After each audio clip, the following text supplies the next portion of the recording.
This year, Seminole County celebrates its 100th anniversary. On April 25th, 1913, the northern 352 square miles of Orange County became Seminole County. Sanford was named the county seat 22 years after Henry Sanford's death in 1891. The county's population was under 10,000, or roughly 4,000 fewer residents than today's Longwood, the smallest of the county's 7 cities. Orlando and Sanford had been rivals for decades. Resentment between political and business groups in the two towns had simmered as Orlando and Sanford grew apart in the way their economies developed. Citrus still dominated in Orlando, but in Sanford and Oviedo, celery was king. Trains ran between the towns, but no hard roads linked them. A bitter sheriff's campaign won by the Orlando incumbent pushed many toward the split. Orlando's newspapers hinted that a secret deal had been made. Osceola County already had broken away from Orange. In the State House, Sanford's future mayor had quietly rounded up votes, while Sanford's newspaper kept his movements out of the headlines. The legislature passed the bill with only a handful of votes in opposition. The night after Governor Park Trammell signed the bill creating Seminole County, residents celebrated with bonfires and firecrackers. Orlando newspapers finally accepted the split. One editorial wrote, "Let Orlando and Sanford shake hands and let the two counties set the example to the state for development." So it is that we take note of Seminole County's heritage from its origin as a place of sanctuary for its namesake Seminoles, as well as a destination for the generations to follow. Good afternoon. My name is Bob Dilawri. I'm the District 1 Commissioner and Chairman of the Seminole County Board of County Commissioners. On behalf of the Board, I'd like to welcome you to the annual State of the County Address.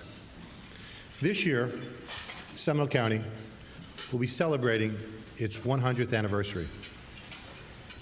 We began the celebration of this momentous occasion in January 16th, 100 days before the actual anniversary date of April 25th.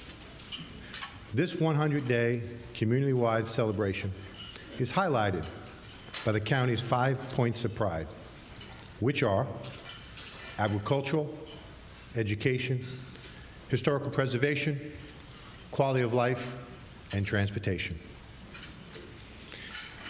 In recognition of this truly significant milestone, this year's State of the County Address celebrates these themes, and we'll be looking back at the accomplishments, not just of the 1 year, but the accomplishments from the last 100 years.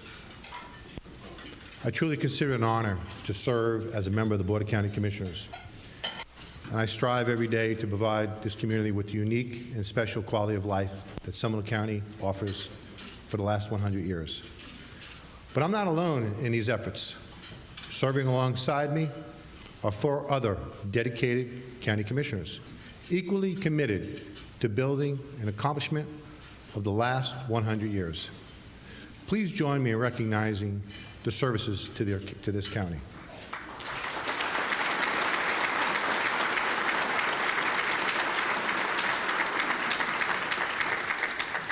The District 1 Commissioner, if I may point out, Commissioner and Vice Chairman John Horan.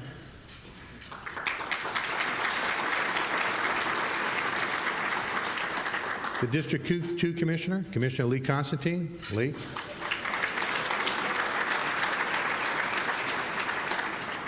The District 4 Commissioner, Carlton Henley.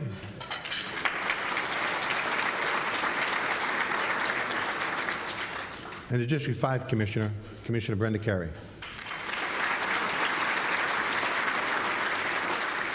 Thank you, Commissioners. Thanks also goes to these 5 gentlemen that we list their names. These 5 gentlemen serve as Seminole County's first Board of County Commissioners. And on a budget, believe it or not, of $10,000 cash and $30,000 in heavy machinery equipment. They laid the groundwork for the Seminole County as we know it today. A lot has changed since our founding commissioners convened the first county commission meeting in August of 2013. I'm sorry, 1913. It's amazing how these dates you get confused. Since then, the population of the county has grown from 9,500 to over 430,000 people, resulting in a population density increase from 30 people per square mile to 1,400 people per square mile. It has developed from an offshoot from Orange County into a full-service local government, offering, among other things, as a countywide library system, 30 community parks, 60 miles of trails, 18 fire stations, water and sewer services to a little over 43,000 customers, veteran services, housing assistance, animal control services, mosquito control, lake management, tourism, economic development, road construction and maintenance, and a state-of-the-art electronic plan review and permitting system that I got to tell you, Nicole Giev, you've done a phenomenal job on that. Thank you, Nicole. One of the most significant accomplishments in the last 100 years has been the development of the outstanding educational system. Look at the screen. Seminole County's earliest schools were held in homes. Often the schools were log cabins like the Gore Lake School, and all grades and all ages were taught in one room. In 1913, there were only a handful of schools in Seminole County. The voters elected Thomas Willingham Lawton in 1916 to be the first superintendent of schools for the new county. He served in that post for 35 years.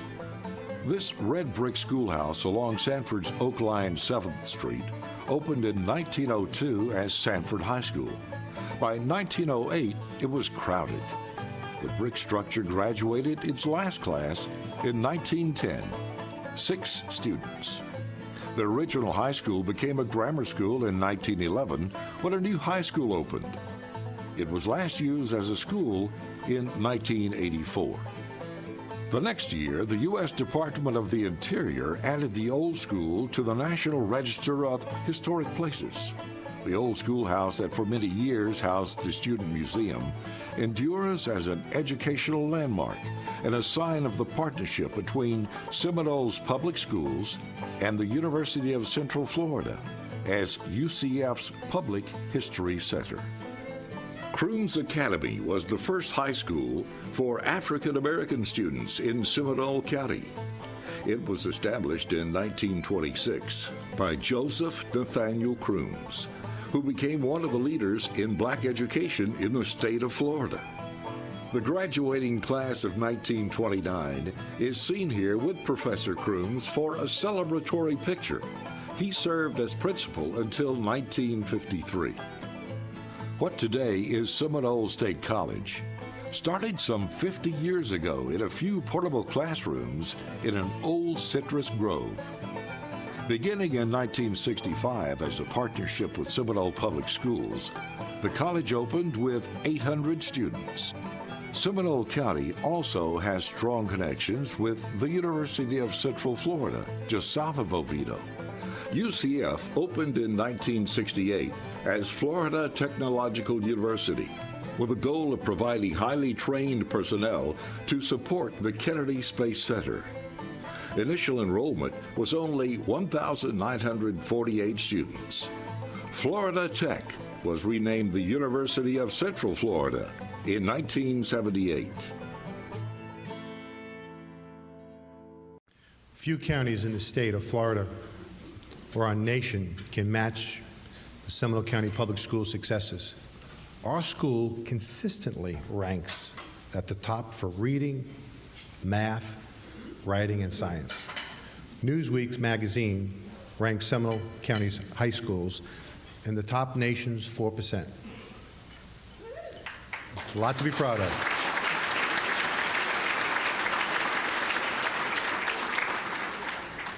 They've also been named Academically High Performing School District by the Florida Department of Education as an A-rated district since the inception of the district rating in 1999. Our public schools rank #1 of all of Central Florida districts, measured by the standard testing of FCATS for math, reading, and writing. An example of how far Seminole County public schools have come, Crooms Academy of Information Technology, the school founded during the segregation age, today is ranked the top U.S. News and World Reports of the most connected classroom nationally from a survey sponsored by Dell Computers. Members of the school board, both past and present, are to be commended and thanked for their achievement. So let's thank the school board. Thank you.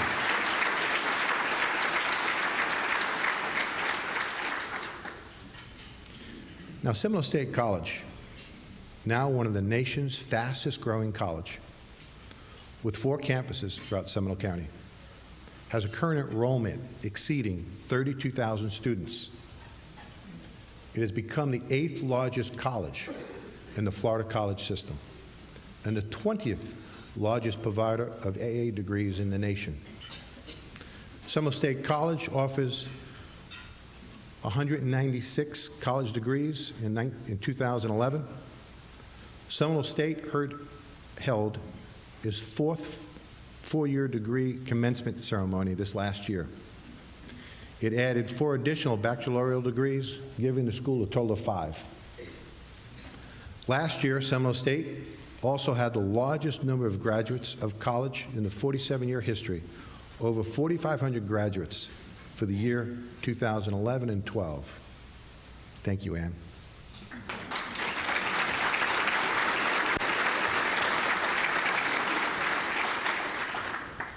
Well, although not technically included, or I should say within Seminole County, the University of Central Florida has contributed significantly to Seminole County's successes. UCF is the 2nd largest university in the nation and offers 200 baccalaureate degrees and master's degrees, with 24 doctoral degrees.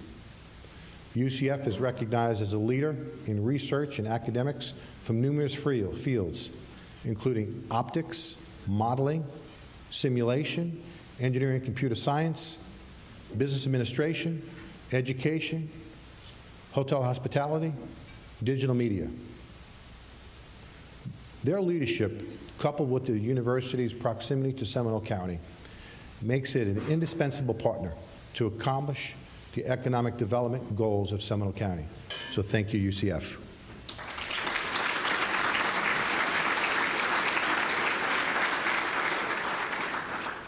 You can see why this is truly a regional partnership. While a strong educational system has been the cornerstone for Seminole County's success, and its reputation of a great place to live, work, has great influence on the development of Seminole County. The landscape has evolved of the county's transportation system. Let's see what's happened over the past 100 years. We now flash back to 1880, when former President U.S. Grant, on a trip through Florida, arrived by steamboat at Sanford's docks. He was the guest of honor, invited to turn the first shovel of dirt for construction of the South Florida Railroad. By late morning on January 10th, 1880, Sanford brought Grant to the site where work was to begin on the rail tracks to connect Sanford and Orlando. Newspapers across the nation carried the news. Henry Sanford made sure of that. The South Florida Railroad reached Kissimmee in 1882, continuing on to Tampa in 1884. This and other railroads of the 1880s brought an unprecedented wave of settlers, commerce, and development. In the early 1900s, the first automobiles appeared on rural roads and city streets. In 1915, Seminole County commissioners set the speed limit at 20 miles per hour. By 1917, the first paved roads linked Sanford, Geneva, Oviedo, and Orlando. Also, a Sanford to Orlando road started at Sanford Avenue and passed through Longwood, Altamont, Maitland, and Winter Park. Just as steamboats had been replaced by trains, the railroads gave way as paved roads expanded into interstates and regional beltways. The skies above the highways and rail lines have seen changes too. During World War II, the Navy trained pilots at the Sanford Airfield, fueling the local economy. The city took over the airport after the war, but the Navy returned during the Korean and Vietnam Wars. Many Navy retirees decided to make Seminole County their home. The Navy left for good in July 1968. As you can see, Seminole County has had an ongoing desire to keep things moving. Since the construction of the first paved road in 1917, Seminole County road network has grown to 2,300 miles of paved roads. It includes approximately 1,900 miles of local roads, 400 miles of interstate and regional highways. And more importantly, on the horizon, on May 30th of this last year, the Secretary of the Florida Department of Transportation executed a contract to help build the Wekiva Parkway at the cost of $1.7 billion. Most of all, you may know that the Wekiva Parkway will be constructed with the cooperation between the Florida Department of Transportation, the Orlando-Orange County Expressway, and the Florida Turnpike Enterprise. The project design was started in June of 2012, and the construction is expected to commence in 2015. Construction is scheduled to be completed by 2021.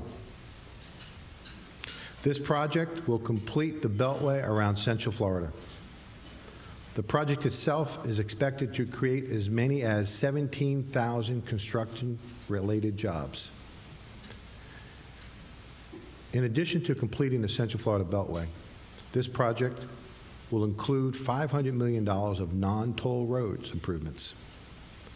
When completed, the parkway will provide an alternate to I-4, relieving traffic congestion, improving access between Orange, Lake, and Seminole County. As Seminole County roadway systems expand, the county also experienced significant growth in another mode of transportation.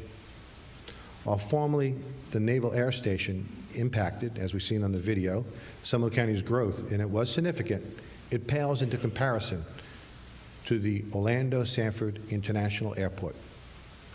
The airport now averages 150,000 passengers per month,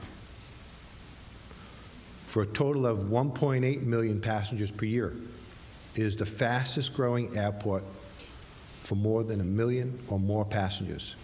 It also ranks 34th in international passengers. The airport impacts in our county's economic health cannot be understated.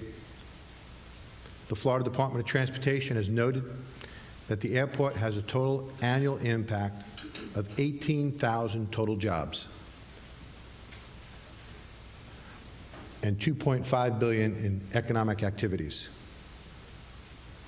The county's most exciting project, as we like to think about it, is SunRail, which will travel on the same route as the South Florida Railroad. This time next year, SunRail passengers are expected to board the train, bringing commuter rail travel linking Volusia, Seminole, Orange, and Osceola County along the 61 miles of track. The investment in SunRail is already creating construction jobs. That's just the tip of the iceberg. Just yesterday, at the Board of County Commissioners meeting, we received an update on the planning efforts related to SunRail. The county will be hosting 4 rail stations, as we've heard many times, in the cities of Sanford, Lake Mary, Longwood, and Altamont Springs. We've been given a look at the exciting development opportunities of SunRail. It's important, as transportation benefits of SunRail will begin, those benefits are very significant. Even more important is the critical economic development potential that transit-oriented development will bring to SunRail and to Seminole County and Central Florida. It is anticipated that the construction and operation of SunRail will create 1,600 jobs and millions of dollars of sales tax revenue. These figures pale into comparison to the estimated economic benefit associated with transit-oriented development.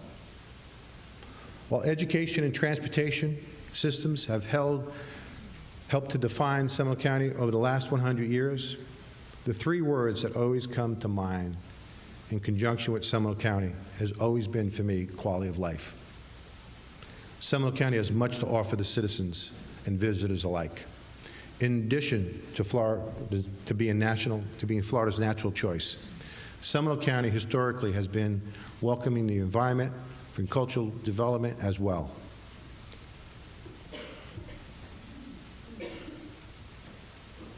Zora Neale Hurston would become an internationally known author, anthropologist, and folklorist, and the most widely published African-American woman of her era. Her life is celebrated at Edenville's Zora Neale Hurston Festival.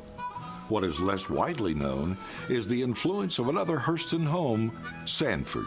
Zora's first novel, Jonah's Gourd Vine, was loosely based on her father, Baptist minister John Hurston, whose preaching took him to many Florida towns, including Longwood, Oviedo, and Sanford. She wrote the novel while living in Sanford. Zora borrowed money to mail the manuscript. She was evicted on October 16, 1933, the same day she received a telegram accepting her work for publication. Zora described that day in her autobiography. She writes, "That afternoon, a Western Union messenger handed me a wire. When I opened it and read that Jonah's Gourd Vine was accepted and the publisher was offering me a $200 advance, I ran to the Western Union office. The publisher had asked for an answer by wire, and they got it. Terms accepted. I never expect to have a greater thrill than that wire gave me." The cultural legacy of Zora Neale Hurston lives on in Seminole County, with performing arts venues like the Wayne Ditch Theater in Sanford, the Celery City Project of Oral Histories, as well as annual fine arts festivals like the Lake Mary Heathrow Festival of the Arts and the Smooth Jazz Concerts and Arts Events in Castleberry. Seminole County continues to offer its citizens excellent opportunities to exercise their minds, cultural programs by varying performing arts centers in Sanford and the theater program in Seminole State College. We also have, just for a few, the Scottish Highland Games Festival, the Santa Lucia Festival, and numerous Martin Luther King Jr. Day celebrations highlighting the various cultures in and around the county. And just next week, residents and visitors will be able to view the works in progress by 30 artists from around the country. Many of them are nationally acclaimed at the 7th annual Wekiva Paintout. I hope to see many of you there. No discussion of Seminole County's quality of life would be complete without the mention of its great natural resources. Seminole County offers its visitors and residents alike the attractions that can rival the theme parks that grace our neighboring counties to the south, in the form of pristine, untouched natural nature and wildlife. It is no wonder that Seminole County is called Florida's natural choice. Although there has been many changes to Seminole County since 1913, the one thing that remains constant in Seminole County is the ability to offer its residents the opportunity to see firsthand some of the best natural attractions Florida has to offer. Seminole County has hundreds of rivers and lakes to explore, including the St. Johns River, the wild and scenic Wekiva River. And I have to say, on a solemn note, last year, on January 16th, 2012, you may have heard the senator, a 3,500-year-old bald cypress tree, was on fire. The senator was a landmark that coastal tribes use during their winter hunt to find their trading grounds. In 1927, the county commissioners created a park on land donated by Moses Oscar Overstreet. The big tree was named the Senator, honoring Overstreet, the Florida State Senator from 1920 to 1925. Although the loss was immeasurable, the Senator would be memorialized through the planting of a direct descendant, a clone, at Big Tree Park. The dedication of this legacy tree, along with the christening of a new name, will occur at the Big Tree Park this Saturday. While Seminole County has remained Florida's natural choice for over 100 years, the one thing that has changed significantly is our economic base. Seminole County has agricultural roots that were critical in laying a strong economic foundation for our county. Seminole County's centennial celebration provides an opportunity to recognize our agricultural legacy. In 1870, Henry Sanford's Bel Air Grove was a laboratory for new varieties of citrus. He's considered the founder of Florida's modern citrus industry. Celery was king in Sanford from the turn of the century to the 1980s. Sanford farmers grew and shipped so much celery that it was called the celery capital of the world. In the early 20th century, where there were pine trees in Seminole County, there were turpentine camps. It took 11 buckets of pine gum to fill one large wooden barrel. A single pine tree might produce as much as 8 or 9 quarts of gum. Trees like pine and cypress were also prime lumber sources. Sawmills grew up in Markham, Altamont Springs, and Geneva to cut and mill lumber. Seminole County was also known for an often overlooked plant, the asparagus plumosa fern. Used by florists worldwide in decorating for banquets and weddings, the towns of Castleberry and Fern Park bear testament to these past industries. Although Central Florida has moved away from agricultural jobs, agriculture still represents a $465 million economic contribution to Seminole County today. Until the early 1960s, Seminole County remained rural. With the construction of Interstate 4 and the opening of Disney World, Seminole County evolved into a bedroom community. Altamont Springs emerged in the 1970s as the first city to take advantage of economic growth opportunities with the opening of the Altamont Mall. Heathrow and Lake Mary have become home to the American Automobile Association's world headquarters and other office towers, corporation office parks, hotels, and industries along the interstate. Partly spurred by the University of Central Florida and the growth of spin-off research parks and the demand for new homes for their employees, plus construction of the Central Florida Greenway, the once farm town of Oviedo has been one of the county's fastest-growing cities. Seminole County has several advantages that allow it to retain much of what has made its first 100 years a success. And our county has continued to grow. We actively recruit new businesses. In 2012, our economic division assisted 12 businesses as they expand or relocated to Seminole County. These projects collectively created over 580 new jobs, resulting in $15.5 million in new capital investments, and provided $33 million in new wages to support Seminole County's economy. Our efforts are truly paying off. And I have to say that if you've either lived under a rock the past couple of weeks or haven't heard, I'm pleased to re-announce that Verizon is here.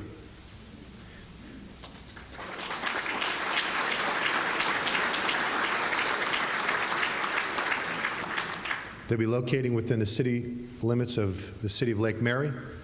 Verizon will create an estimate of 750 new jobs. The investment is approximately $50 million, in a 220,000 square foot Class A office building facility. Operations will commence this year, 2013, in a temporary lease office space. Verizon will construct a new building, adding to our economic base. It is my great hope that we will continue to make similar announcements, and let's make several announcements like this next year at the next State of the County address. It's a lot to be proud of. While I've taken a different approach with this year's State of the County address, reviewing the last 100 years, opposed to just the preceding year, no State of the County address would be complete without at least mentioning some of the county's current fiscal outlooks. A quick look of our accomplishments over the last year. The county's fiscal year for 2012 and 13, our total budget is $780 million for all county operations.